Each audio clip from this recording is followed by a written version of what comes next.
¿Qué tal? Bienvenidos a una nueva entrevista. El legado de Fidel Castro es inigualable y es muy importante repasarlo a 100 años de su nacimiento. Qué mejor que hacerlo con un ex canciller de la República Argentina, ex ministro de Defensa y actual diputado nacional. Hablamos de Jorge Tayana. Un gusto estar con usted, Jorge. ¿Cómo le va? No, muy bien y muchas gracias por la invitación. Pasaron ya 100 años del nacimiento de Fidel, 10 años de su muerte, un recorrido muy largo en la política internacional. Sí. ¿Qué elementos se rescata de este líder cubano? Bueno, mucho. Primero hay que mirándolo desde la Argentina específicamente, para darle una particularidad. Hay que hablar que las relaciones entre Argentina y Cuba históricamente han sido bastante cercanas, particulares, afectivas. Y esto es desde antes de la independencia de Cuba. José Martí fue cónsul argentino en Nueva York y fue corresponsal del diario La Nación en Nueva York, 1880 y tantos. Y él es incluso el que cuenta el primer Congreso Panamericano de Washington, donde el representante argentino era Roque Sáenz Peña, que después fue presidente y famoso por la ley del voto.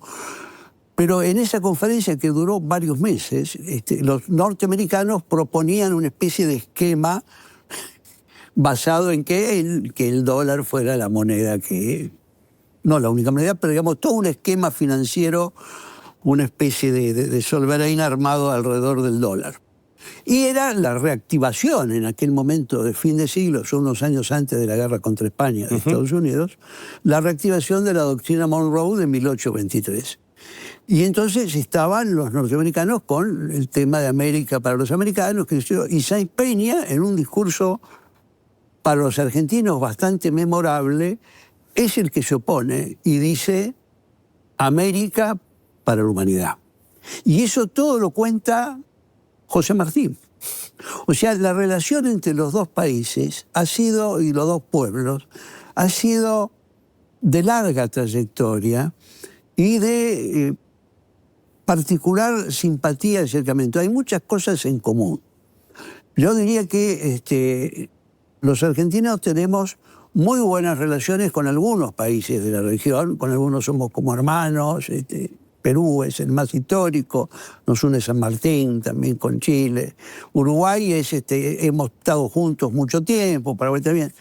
Brasil es un aliado estratégico, pero Cuba tiene un significado especial para los argentinos. Y lo tuvo también en el intercambio académico. Las universidades de Cuba fueron importantes desde fines del siglo XIX, en comienzo del siglo XX. Las publicaciones, es decir, ha habido una relación previa que hacía que los argentinos nos sintiéramos cerca de los cubanos, y creo que los cubanos también se sentían cerca de los argentinos, por el cine, por las revistas, las publicaciones, se veían, o sea, no era un territorio desconocido. Incluso hay un hecho famoso, que es que el movimiento 26 de julio lo secuestra a Juan Manuel Fangio, claro, que era un ídolo extraordinario nuestro, pero lo tratan muy bien, para llamar la atención de la situación del régimen tiránico de Batista. Y entonces, en realidad, como Fangio era el campeón mundial, tiene una repercusión grande, lo tienen unos días, lo largan, y bueno, creo que terminó más amigo, y fue otro hecho que repercutió. Y después viene el triunfo de la Revolución Cubana, sí, donde además aparece un argentino que es Ernesto Guevara. Claro.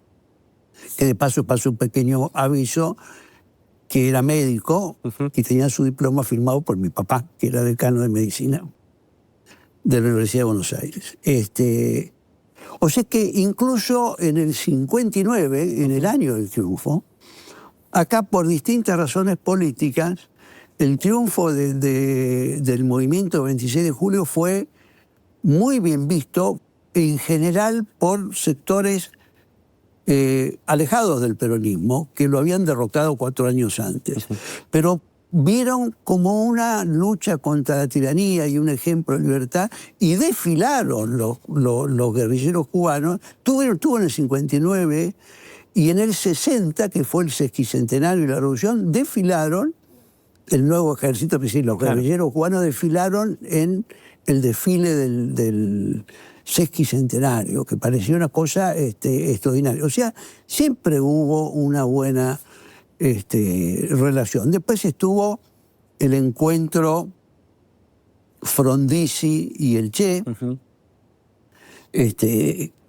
que buscó un acercamiento que fue imposible en ese momento, porque la política de Estados Unidos ya se había visto en Punta del Este, era romper todo, sí, en relación al aislamiento y la ruptura con Cuba.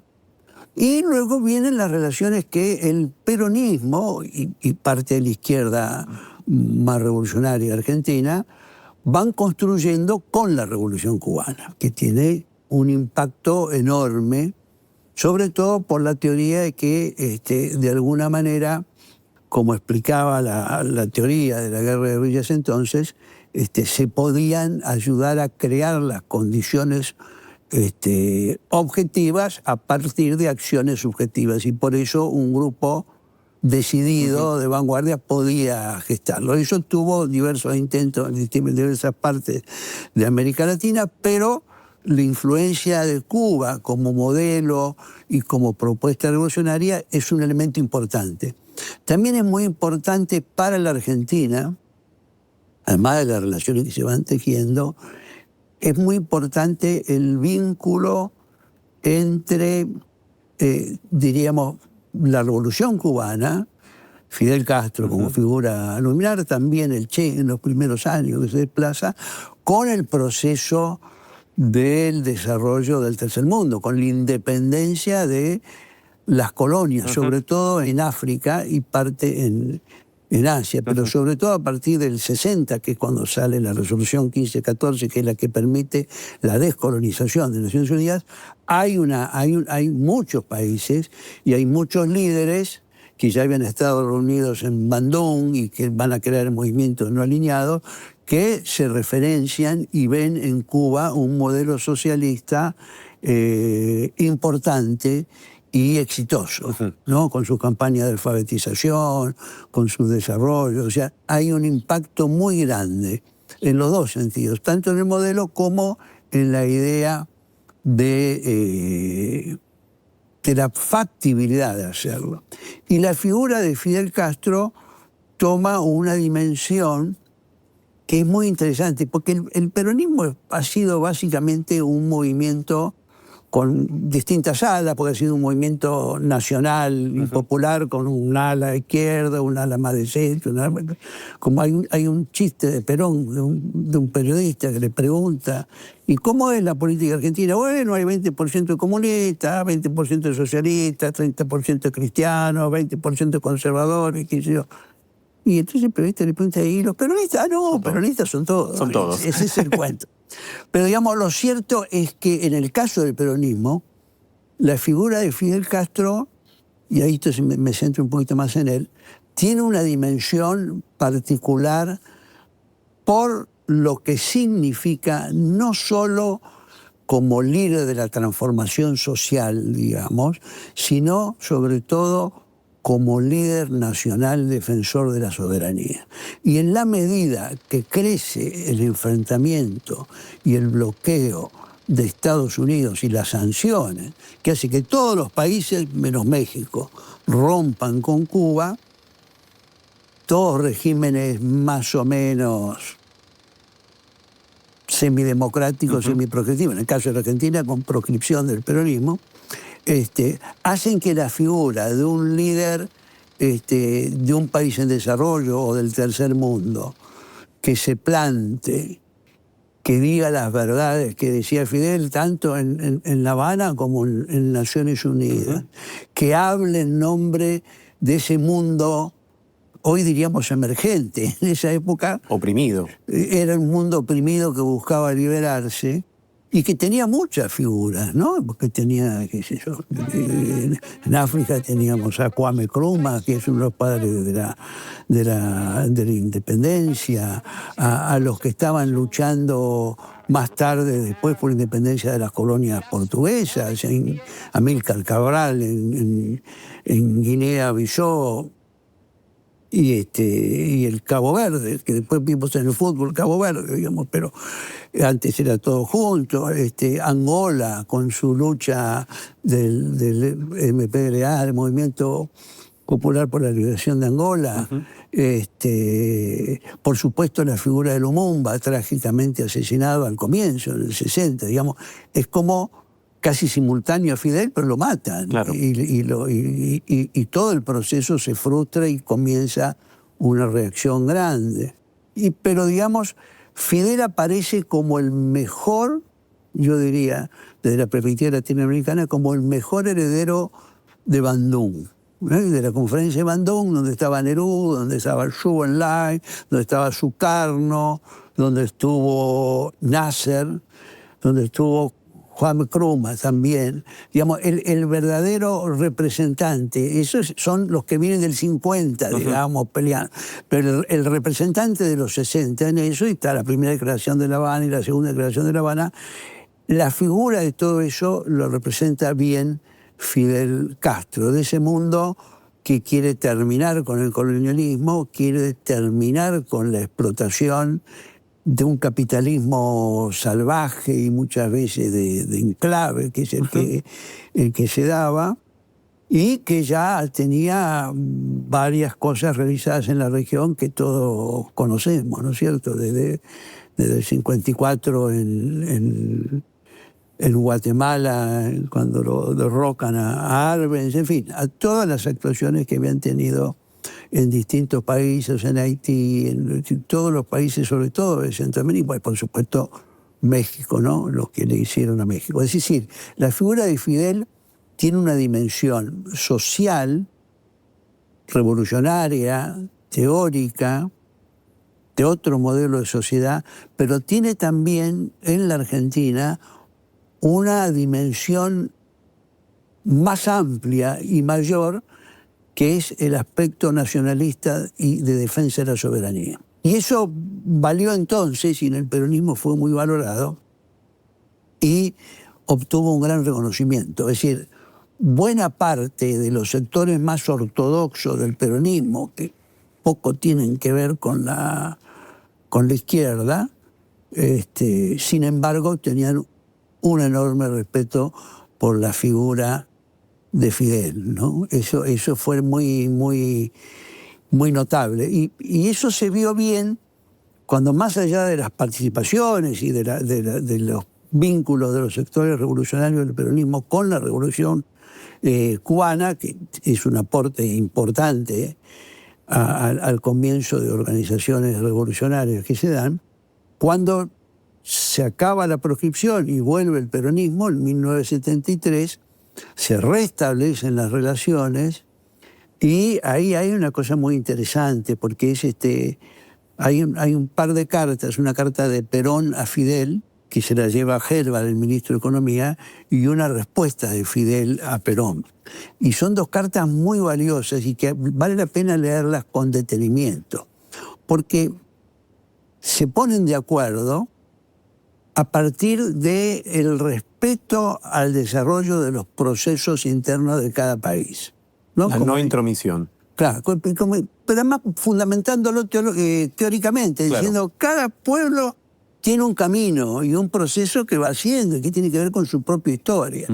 Ahora, eso no quiere decir que no tengamos objetivos compartidos y que no tengamos luchas comunes y que no tengamos que cooperar para un mundo más justo y con más autonomía y más poder de decisión de todo país. Es un poco lo plantea Perón y contesta Fidel en la misma dirección, diciendo, sí, es bien interesante mirarlo no desde una carta formal, sino de una perspectiva. Pero esa carta va unida a dos hechos muy importantes. Uno, el restablecimiento de las relaciones diplomáticas con Cuba, es decir, terminar con esa sanción diplomática. Y dos, la ruptura del bloqueo. El convenio de cooperación económica que se firma con Cuba. Lo que se hace en el gobierno de Perón es una apertura en América hacia Cuba y en Europa hacia Europa Oriental, que también había una cosa muy restringida. Y lo que hace Perón es una cosa muy interesante, que es el acuerdo de cooperación no solo se establece cooperación en que vamos a vender tractores y maquinaria y autos, ¿no? Sino que lo interesante y lo fuerte del caso es que lo hace con empresas norteamericanas. Claro, y allí hubo una presión muy importante de las casas matrices. De las, claro, de las... pero la respuesta de Perón, y ahí vimos la cosa del nacionalismo, es: si esa empresa es argentina, está registrada en Argentina, la Ford, hay una Ford argentina, sí, entonces cumple las leyes argentinas. Así que esos autos se van. Algunos libros de historia hablan que hubo una pequeña amenaza del gobierno peronista de comprar la producción automotriz y que el propio Estado sea el que se la venda a Cuba, si es que había reticencia de esas empresas norteamericanas. ¿Habrá sido así? ¿Fue así? Puede ser, pero lo que pasa es que en eso había mucha decisión de Perón. Y Sí, Perón claro. era un hombre que estaba muy decidido. Él tenía muy claro eso, porque además él es un hombre que venía... Él hizo su comienzo y su revolución en el 45, en el mundo de posguerra. Pero había visto las evoluciones del mundo y sabía que estaba entrando en otra etapa. Y esta era una etapa, los 70... Esa es la etapa de la derrota de Vietnam, es la etapa del 68 fue el Mayo francés, y él veía una evolución. Y Perón entonces en eso iba a ser muy firme, porque él estaba muy convencido que había que hacer un acercamiento y hacer actos claros que rompieran con ese bloqueo. Después hay una cosa muy importante y que tiene un rol grande Fidel también, que es en una época oscura de la Argentina, que es la dictadura militar, cuando se produce Malvinas, Fidel apoya a la Argentina y hay una reunión del movimiento en una línea 2 y Fidel tiene un papel importante en que el movimiento apoya a la Argentina, lo cual no era completamente fácil porque en el movimiento había muchas excolonias británicas y que veían, bueno, esta islita de 2.000 personas y su soberanía, no estaba tan claro como tenía claro Fidel el problema de la integridad territorial. ¿Hay un ofrecimiento de Fidel y la revolución de interceder para que la guerra no avance como estaba avanzando? Hubo algún esfuerzo en eso, pero eso fue prácticamente imposible, porque si uno mira, es decir, el gobierno argentino creía que eso podía caminar. Distintas negociaciones para que no pasara. Pero eso era una confusión de la dictadura. La dictadura creía que Estados Unidos iba a buscar que no hubiera conflicto, porque Argentina había sido un buen aliado en la lucha contrarrevolucionaria en Centroamérica, no solo en Argentina y el Plan Cóndor, sino con los países vecinos, sino en Centroamérica, donde hubo la actuación de la inteligencia argentina. Y entonces creían que eso iba a hacer que pararan a los británicos. Es un error estratégico importante. Claro. Porque muy grande. La alianza con Reino Unido era mucho más fuerte que pensar en esa decisión argentina o de la dictadura argentina, un poco más fuerte. Un poquito más fuerte. Entonces, pero lo importante fue el apoyo de Fidel, porque él hace que muchos de los países del tercer mundo apoyen a la Argentina, claro, ¿no? Como fue también en América del Sur muy destacado el apoyo de Venezuela, el apoyo de Perú, ¿no es cierto? Que también fueron apoyos muy, muy, muy firmes. Y eso tuvo su importancia también, eso ya es el 82, y pasa el tiempo, se restablece la relación, por supuesto se restablece, estaba la relación, y Fidel viene a la Argentina después del periodo de Menem, cuando el peronismo vuelve al gobierno, después del gobierno de la Rúa, en el 2003. El 26 de mayo, el famoso discurso en las escalinatas de la Facultad de Derecho. Viene cuando sube Néstor Kirchner. ¿Usted era vicecanciller? Exactamente. ¿Y cómo fue ese momento y ese encuentro con ese Fidel? Muy emocionante, porque era para los que habíamos luchado contra las dictaduras argentinas, era como el gobierno de Néstor era como una respuesta, bueno, volvemos a estar en un mundo y una política donde podemos tener posibilidades de desarrollo y de alianza y de perspectiva. Y el discurso de Fidel, que se iba a hacer en el aula magna y terminó siendo en las escalinatas porque no había forma, fue un discurso muy importante, bueno, como muchos de los discursos de Fidel, ¿no?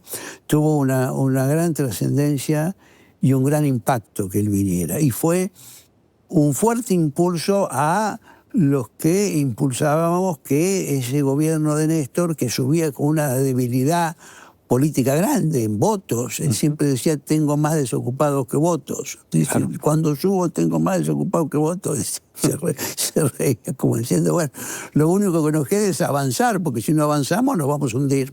Por eso el apoyo de países como Cuba y de líderes como Fidel era trascendente en ese 25 de mayo del 2003. Era importante. Era importante y además era importante el apoyo y era importante el estímulo que él brindaba a una nueva generación de jóvenes, este líder ya veterano, pero que sin embargo tenía un reconocimiento de los jóvenes extraordinario, ¿cierto? Usted tuvo oportunidad de encontrarse cara a cara con Fidel, entiendo, en algunos momentos. ¿Y cómo era charlar mano a mano con ese líder? Y era una personalidad enorme, ¿no? Uno se daba cuenta de eso. Eso se transmite... además de que era un hombre de una figura, un tipo alto, fuerte, activo, pero agudo, ¿no? Observador, gran conversador, pero sabía escuchar. Sabía escuchar. Preguntaba, escuchaba, pero uno quería escucharlo a él, digamos, así que trataba de hablar poco. Pero era una figura... Él volvió también en el 2006, sí. Y yo volví a verlo ahí también en Córdoba. En Córdoba. Ahí estuvo también Fidel en esa reunión, invitado del Mercosur, ¿no? Yo era ministro en ese momento. Ahí también tuve la oportunidad de estar con él. Y la verdad que uno lo vivía como una experiencia extraordinaria, porque era estar con una de las voces de la historia, ¿no? Era como tener como cuando hacen esas imágenes que no son verdad, vio un holograma y dice, estoy hablando, no importa. Uno se pellizca a ver si realmente está frente a Fidel. Y era un hombre de un bueno, no solo de una gran inteligencia, sino de un carisma y una experiencia extraordinaria, ¿no? Así que para los argentinos fue una gran satisfacción que él pudiera estar en el 2003 y en el 2006 en la Argentina, y además en el 2006 estuvo en Córdoba, en las tierras donde habían dado el Che. Allí en Altagracia. En Altagracia. Jorge, nos quedamos sin tiempo, hay mucho más para hablar sobre la política internacional, pero pienso en esto que decía de las nuevas generaciones, en el 2003, esos jóvenes argentinos. Hubo varias cosas de cooperación, ¿no? Por un lado se desarrolló mucho en un momento el turismo, lo que hizo que muchos argentinos conocieran Cuba, claro. No la conocían.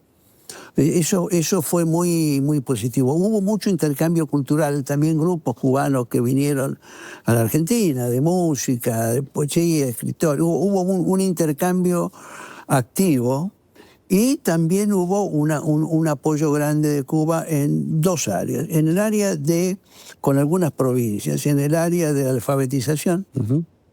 Cuba tiene una gran expertise en eso, y también en la Escuela Latinoamericana de Medicina, ¿no?